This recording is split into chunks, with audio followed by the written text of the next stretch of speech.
నమస్తే అమ్మ. నమస్తే అండి. నా పేరు ఏటుకూరు నాగమణి అండి. తూర్పుగోదావరి జిల్లా కాకినాడ రూరల్ నియోజకవర్గం నుండి వచ్చామండి మేము. ఏంటి అసలు సమస్య ఏంటి? ప్రజా దర్బార్ రావడానికి కారణం ఏంటి అసలు? ఫస్ట్ ఏంటంటే అండి, అక్కడ వైసీపీ పాలనే కొనసాగుతూ ఉందండి కొన్ని గ్రామాల్లో అయితేనే. ఎందుకంటే దౌర్జన్యంగా ఇళ్ళ మీదకి దౌర్జన్యంగా వచ్చి ఇళ్ళు కట్టేసుకుని ఒక ఈవో దగ్గర నుంచి కరెంటు ఎలక్ట్రికల్ వరకు కూడా వాళ్ళ సపోర్టే చేస్తున్నారండి. అంటే ఈ పాలన ఇంకా కొనసాగుతుందని బాబు గారికి మేము తెలియజేయడానికి వచ్చాం. ఎందుకంటే మంచి పాలన వచ్చింది, ప్రజా దర్బార్ పెట్టారు. ప్రజా దర్బార్లో ప్రజల సమస్యలన్నీ కూడా తీర్చడానికి మన బాబు గారు కృషి చేస్తున్నారు. మాకు చాలా సంతోషంగా ఉంది. ఎందుకంటే ఈ సమస్యల మీద కొంచెం ఇంకా ముందుగా ఆ పాలనే జరుగుతుంది కాబట్టి కొంచెం చర్యలు తీసుకోవాలని మేము కోరుతా ఉన్నాం. అలాగే రూరల్ నియోజకవర్గ జిల్లాలో 30 సంవత్సరాలు బట్టి పార్టీకి అంకితమై పనిచేస్తూ ఉన్నాం మేము. పార్టీకి ఒకే జెండా, ఒకే పార్టీ మాది.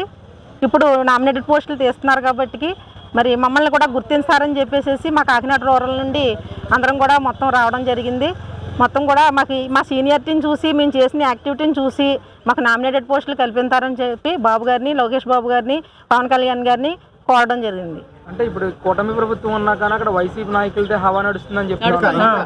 ఏం చేస్తున్నారు వాళ్ళు? అసలు అట్లా దౌర్జన్యం చేస్తున్నారండి. ఇప్పుడు మేము వెళ్ళి వాళ్ళు వచ్చి కట్టుకున్నారండి ఇల్లు. స్థలం మాది, ఇల్లు స్థలం మాదండి.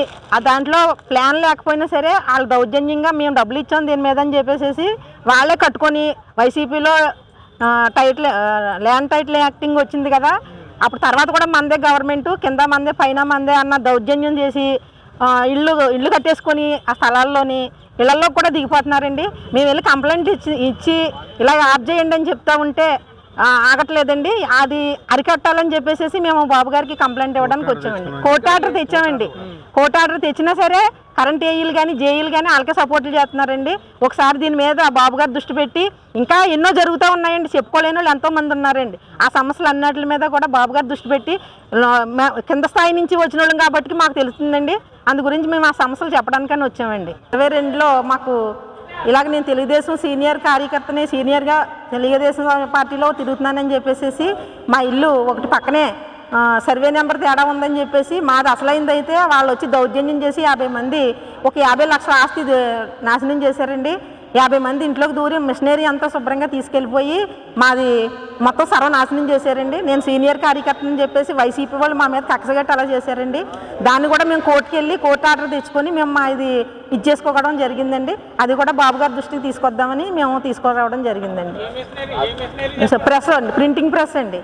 ఆ ప్రెస్లో ఉన్న మిషనరీ అంతా కూడా మొత్తం తీసుకెళ్ళిపోయారండి. ఒక మిషన్ కూడా ఇంట్లో లేకుండా మొత్తం తీసుకెళ్ళిపోయండి. వాళ్ళది ఇల్లు కింద శుభ్రంగా రీమాల్ చేయించేసుకున్నారండి. అది నేను కోర్టుని ఆశ్రయించానండి. కోర్టు నాకు స్టే ఇచ్చారండి. మళ్ళీ నేను కానీ ట్రబుల్ పడ్డానండి. 2 సంవత్సరాలు అలా నాకు యాతన చూపించారండి. మాకు ఒక తెలుగుదేశం సభ్యులు మేము పార్టీలో ఉంటున్నామని చెప్పేసి మా మీద అంత కక్ష కట్టారండి. కక్ష కట్టి 50 లక్షలు నాకు ఆస్తి నష్టం చేశారండి.